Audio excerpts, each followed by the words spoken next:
राम राम सारनु, खासकर उन बेरोजगार भाइयों को जो नौकरी की तलाश में गलती कर बैठता है और गलत हाथों में फंसकर अपने पैसे बर्बाद कर देता है। एयरपोर्ट की एक और नाजायज औलाद के बारे में बात करूंगा, जो कि भारतीय एविएशन सर्विस एयरपोर्ट की एक और नाजायज औलाद है। पहले मैं आईजीआई एविएशन सर्विस, जो कि ये भी एयरपोर्ट की नाजायज औलाद थी, इस पर मैं 3-4 वीडियो बना चुका हूं और स्टूडेंट के अभी भी डाउट आ रहे हैं कि सर इस नाजायज औलाद के बारे में बताओ, ये क्या काम करती है, क्या ये फ्रॉड कंपनी है और कैसे आपको फ्रॉड से बचना है। यहाँ पे मैं बीएएस, जो कि भारतीय एविएशन सर्विस का नोटिफिकेशन आपको दिखाऊंगा। उद्देश्य एयरलाइन, जो कि ये भी एयरपोर्ट की एक नाजायज औलाद है, इसका भी नोटिफिकेशन दिखाऊंगा। आईजीआई, ये भी एयरपोर्ट की नाजायज औलाद है, इसका भी नोटिफिकेशन दिखाऊंगा।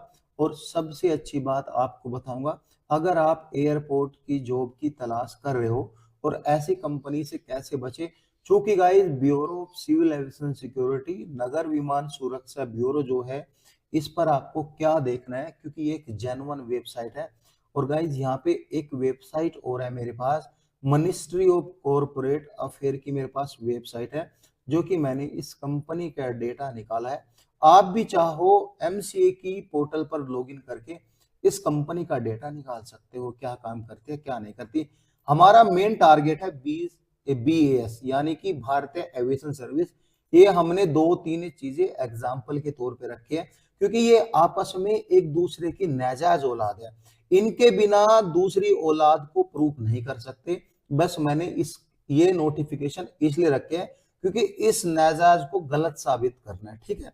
अब बात करते हैं, इन्होंने यहाँ पे वेबसाइट पे लिखा बीएएस भारतीय aviation service is a certified organization lead by team, ये सब यहाँ पे ये सब लिखा है। लेकिन यहाँ पे एक पॉइंट लिखा है 40 year of collective experience in aviation sector, यानी 40 साल का इसको एक्सपीरियंस है। देखो, इंडिया में कैसी भी कंपनी हो, प्राइवेट कंपनी हो, चाहे आप इंडिगो एयरलाइन को लो, चाहे आप यहाँ पे जेट एयरवेज जो कि बंद हो चुकी, गोएयर बंद हो चुकी, अभी भी उसको लो, इवन कितनी भी बड़ी कंपनी हो, कितनी भी जो आईटी कंपनी है बेंगलुरु में, कितनी भी बड़ी कंपनी हो, चाहे वो लाखों करोड़ की कंपनी क्यों ना हो, लेकिन अगर उसको इंडिया में काम करना है तो इंडिया में इस पोर्टल पर आपको रजिस्टर होना ही होना है।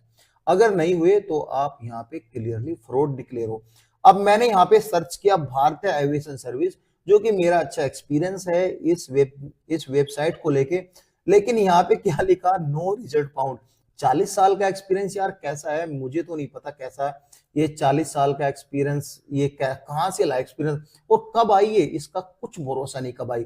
और सबसे जो यहाँ पे एक पॉइंट और मैंने देखा है, जैसे मैं किसी दूसरी जो पोर्टल पे जाता हूँ, यानी जो पोर्टल की वेबसाइट पर जाता हूँ, देखता हूँ इनके ऐड चलते रहते हैं, इनके पर ऐड चलते रहते हैं, और इनमें भर्तियां कभी जो है, कभी भी इनमें भर्तियां कम नहीं होती, ऑलवेज हमेशा भर्तियां ऊपर रहती है।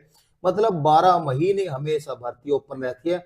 जब भी आप अप्लाई करो, जब यहाँ पे भर्तियां ओपन मिलेगी आपको। और सबसे बेकार बात बताऊं मैं आपको, एक पैसा भी खर्च नहीं कर, जैसे मैंने यहाँ पे डाउनलोड नोटिफिकेशन इंग्लिश में क्लिक किया ना, ये यहाँ पे देखो आप, नोटिफिकेशन यहाँ पे ड्राइव में ओपन हो रहा है, यानी गूगल ड्राइव में ओपन हुआ है भाई नोटिफिकेशन। ये गूगल ड्राइव में क्यों ओपन हुआ है मैं आपको बता रहा हूँ। देखो, जब हम एक वेबसाइट बनाते हैं, कंपनी का डोमेन खरीदने के लिए पैसा खर्चा होता है। अब चवन्नी भर की औकात तो यहाँ पे अठन्नी कैसे खर्चा कर लेगी, चवन्नी भर की कैसे, नाजायज औलाद की कोई औकात होती है ना, कभी वो बाप धक्का मारता है, कभी वो बाप धक्का मारता है। भाई सीधा फ्रॉड डिक्लेयर है, कोई भाई अप्लाई नहीं करना, सीधी सीधी बात ये प्रूफ किया मैंने। अगर आपने अप्लाई किया गलती से, चाहे आईजीआई में किया, चाहे उद्देश्य एयरलाइन में किया, चाहे आप बीएस में किया, और भी 5-4 नाजायज औलाद है, अभी रुक जाओ। जहां पे भी एयरपोर्ट बन जाता है ना, ये नाजायज औलाद अपना बोरी बिस्तरा बांध के चली जाती है। जैसे आईजीआई का फ्रॉड मैंने एक दिखाया था आपको, कि आईजीआई की ऐप का नाम बदल के नोएडा इंटरनेशनल एयरपोर्ट सर्विस बना दिया इन लोगों ने। यानी कि अब इन चोरों को भी हमें सिखाना पड़ेगा कि चोरी कैसे हो, कि यूट्यूबर इनको सिखाएगा कि चोरी कैसे हो। भाई हाथ जोड़कर रिक्वेस्ट है, सब्सक्राइबर और लाइक और शेयर जितने भी करोगे उतना बच्चों का फायदा होगा और बच्चों तक वीडियो पहुंचेगी, पैसा बचेगा। अब आते हैं हम इसके नोटिफिकेशन पे। देखो पहले क्या है, ये भी दिल्ली की नाजायज औलाद है, पिलर नंबर लिखा है 773, और ये भी दोनों नाजायज औलाद, यही द्वारका पालम की नाजायज औलाद है ये तीनों, यानी एक दूसरे के बाप की औलाद है, पता नहीं किसकी माँ कहाँ गई ये नहीं पता हमको, ठीक है। अब देख तो, अब यहाँ पे ये भी पिलर नंबर, अब ये भी कंपनी किसी पिलर नंबर पे ही ऐड है, हालांकि नोटिफिकेशन में कुछ ना कुछ गलती सलती। अब यहाँ पे एडवर्टीजमेंट नंबर दिया है। अब मेरी एक बात समझ में नहीं आता, ये एडवर्टीजमेंट नंबर नंबर 4 का दिया है, यानी अगस्त में इन्होंने 4 नोटिफिकेशन ऑलरेडी रिलीज कर दिए, लेकिन जब भी मैंने खोल के देखा हमेशा ही वैकेंसीज अवेलेबल मिली है। अब ये एग्जाम किया है मेरे को नहीं पता भाई, एग्जाम का नोटिस है क्या ये? नहीं है ना। ये BS 2025 भाई, ये बिल्कुल गलत रॉन्ग वे में गवर्नमेंट की गाइडलाइन के अगेंस्ट इन्होंने ये बना है। कभी भी एडवर्टीजमेंट नंबर ऐसा नहीं होता है, ठीक है। अब आते हैं यहाँ पे, ये इवेंट्स को सबसे पहले देता है। मुझे ये नहीं पता कि एविएशन जॉब लेने के लिए CBT एग्जाम किस लिए हो रहा, जो कि गवर्नमेंट की बड़ी बड़ी एयरलाइन, इवन एयर इंडिया है, कोई भी है चाहे, वो CBT एग्जाम नहीं लेती है। देखो एक दूसरे के ये नोटिफिकेशन मैच करते हैं, तीनों नोटिफिकेशन एक दूसरे से मैच करते हैं। ये देखो एडवर्टीज नंबर दिस, ये देखो यहाँ पे ये सेम टेबल बनाई हुई है, यहाँ पे उद्देश्य एयरलाइन का सेम दिया है, ये भी यहाँ पे सेम दिया हुआ है, यानी ये भी यहाँ पे सेम दिया हुआ है। अब कस्टमर सर्विस एजेंट, अगर आप जाओगे किसी भी एयरपोर्ट पे कहीं पर भी कुछ भी पता कर लो, ग्रेजुएशन से नीचे तो होता ही नहीं है, और सैलरी कभी 30,000 नहीं 17-18,000 मिलती है। और ये सीट भाई कहाँ है, ये सीट मुझे नहीं पता, एयरपोर्ट पर इतनी सीट नहीं है। एक एयरलाइन में अगर हम देखें, एक स्टेशन पे, अगर दिल्ली में हम, इंडिगो एयरलाइन कितनी बड़ी एयरलाइन है, जब भी इतना नंबर ग्राउंड स्टाफ का नहीं मिल सकता, ज्यादा ज्यादा 1,000-2,000 से भी नीचे इंप्लॉय मिलेंगे दिल्ली एयरपोर्ट पे इंडिगो एयरलाइन के ग्राउंड सर्विस में। तो ये इतना नंबर, इतना जॉब कहां से दे रहे, चलो जॉब। अब बच्चों ने अप्लाई कर दिया, अप्लाई करने के बाद उनसे सीधा क्लियर क्लियर ये मांगना है कि हमको BCS का सिक्योरिटी क्लियरेंस सर्टिफिकेट दिखा दो, हम आपको पैसा दे देंगे, ठीक है, हम आपको पैसा दे देंगे। क्योंकि ये क्या काम करते हैं, ये एग्जाम लेते हैं फालतू, मतलब कि ड्रामेबाजी करने के बाद एग्जाम लेंगे। BCS जो है ड्रामेबाजी, BS जो है ड्रामेबाजी करने के बाद एक एग्जाम लेगी, एग्जाम के बाद बुलाएगी इंटरव्यू के बहाने, वहां पे 30-40 हजार रुपए आपसे चार्ज करेगी, और 30-40 हजार रुपए बोलेगी आपको, एक एग्जाम होगा बाद में, फिर आपको जॉब होगी। देखो भारत में किसी भी एयरपोर्ट पे जाओ, जॉब लेने के लिए आपको किसी भी तरह का कोई एग्जाम नहीं देना है, किसी भी तरह का कोई एप्लीकेशन फीस नहीं देनी है, किसी भी तरह का कोई पैसा आपको नहीं देना है, ना ही कोई ब्रोकरेज, रिश्वत, बारबी, कुछ भी नहीं आपको देना है। आपको क्वालिफिकेशन में आपका ग्रेजुएशन होना चाहिए, इंग्लिश अच्छी होना चाहिए, तो इंटरव्यू में आपको यहाँ पे जो है इजिली आपकी जॉब लग जाएगी। कुछ नहीं करना, मेरे चैनल को फॉलो कर लो, मैं आपको सारी चीजें समझा दूंगा, ठीक है।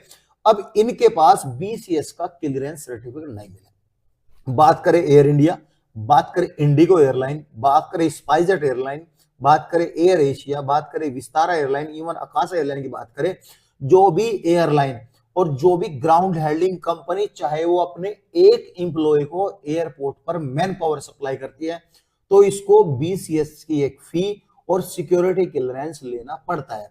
क्योंकि BCS जो है, यहाँ पे मैं आपको बता देता हूं, BCS जो है यहाँ पे जो है, एक आप जब एयरपोर्ट पे एंट्री करोगे, BCS bureau of civil aviation का एक पास बनेगा, जिसको बोलते हैं AEP, एरोड्रोम एंट्री पास भी बोलते हैं, या फिर एयरपोर्ट एंट्री पास भी बोलते हैं। वो पास जब बनेगा, उस पास के थ्रू आप जो है CISF आपको चेक करेगा और देखेगा ये पास लीगल है, तो आपको एयरपोर्ट पे एंट्री मिलेगी। इनकी औकात है ये पास बनाने की, इनको तो धक्के मारकर बाहर निकाल देगा। इतना फ्रॉड इन लोगों ने मचा दिया ना, गदर गंध मचा रखी है भाई। अगर ऊपर भी देखो भगवान भी ना इनको ऊपर लेके चला गया ना, नरक में भी ये लोग गंध फैला देंगे। इसलिए भगवान बोलता है ऐसे गंदे लोग जमीन पे ही ठीक है। और दूसरी बात भाई, अपने हाथों में बद्दुआ है, दे दो बद्दुआ। अरे इन भाई, ये पता नहीं फ्रॉड करने के बाद हैप्पी कैसे रह लेते यार। यहाँ तो हमारा 1 रुपए का भी कर्जा होने के बाद हम हैप्पी नहीं रह पाते, और कर्जे वाला तो पिछवाड़े में डंडा ढूंस के रखता है, ठीक है। तो भाई ये चीजें हैं, ये भी सब चीजें फ्रॉड है। ब्यूरो ऑफ सिविल है, ये सॉरी, ये भारतीय एविएशन सर्विस कतई फ्रॉड है। और बड़े बड़े यूट्यूबर यहाँ पे मिलियन में व्यू ले, भाई क्या करना यार, आप लोग क्या करना, आपको कौन जानता है, बच्चे आपको कौन जानता है, स्टूडेंट आपको कौन जानता है। कोई आया यूट्यूब पे आपको फ्री पढ़ाने वाला, कहीं ना कहीं सब पैसा छापते हैं। कोई 99 में कोर्स बेच रहा है, कोई 100 में कोर्स बेच रहा है, कोई 10 में कोर्स बेच रहा है। एंड ऑफ द रिजल्ट सबको पैसा चाहिए। अब कोर्स के साथ साथ व्यू, मैं क्यों वीडियो बना रहा हूं भाई, मेरे को भी तो पैसा चाहिए, लेकिन मैं लीगल चीजें आपको बता रहा हूँ। व्यू आएंगे, मेरा भी चैनल मोनेटाइजेशन होगा, मेरा भी सब्सक्राइबर बढ़ेगा। मैं इसलिए भाई सबको एंड ऑफ द रिजल्ट आपसे पैसा चाहिए। ठीक है पैसा भी दो, लेकिन इंफॉर्मेशन तो सही दो एटलीस्ट। बड़े बड़े यूट्यूबर छाप के वीडियो चले जाते हैं, इंफॉर्मेशन भी गलत देते हैं, पैसा भी फंस जाता है। सो भाई ये सब चीजें फ्रॉड है, इन चक्करों में मत पड़ो। और जो भी आए ना फोन, इनको ना एक 10 नंबर का, जिसका 8 नंबर का पैर है ना, 10 नंबर का जूता लेके ना इनको गंजा कर दो। इतने जूते मारो, इतने जूते मारो, बाल सर से अलग हो जाए और ये गंजे हो जाए।